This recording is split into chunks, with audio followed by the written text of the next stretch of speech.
As you can see, we have the Max Aware from OptConnect. It's a cellular modem that allows you to roll over to cellular if your landline goes down. So you can actually patch in your current ISP landline to this, and then if for some reason that connection is lost, then it will automatically roll over to one of two cellular services.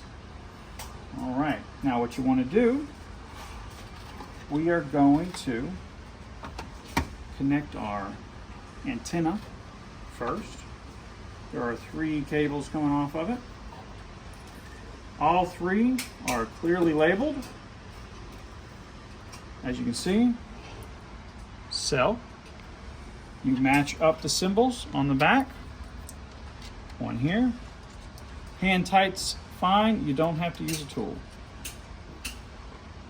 Okay. Now there's the middle wire here for GPS. As you can see, the symbol, you match it up.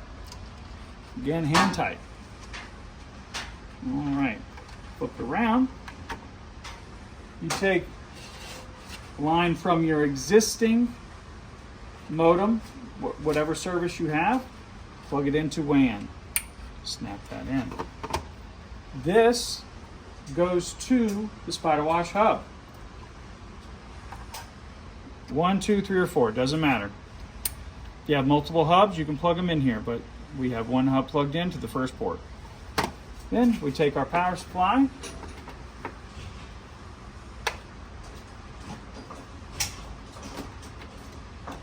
and plug it in. Now, as you can see, power's coming up. We're going to give it a moment, maybe a minute. It takes about a minute, maybe 2 minutes for it to, come up. So we're going to let that sit for a moment. All right, now you've waited the 2 minutes, and what you'll see here, these lights indicate signal strength. Right now you'll see that the signal strength is only on the 1, but typically you can either have 1, 2, 3, or 4 on the signal strength. Depends, varies wherever you're at.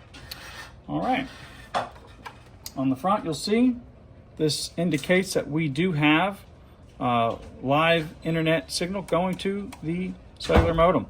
So there you have it.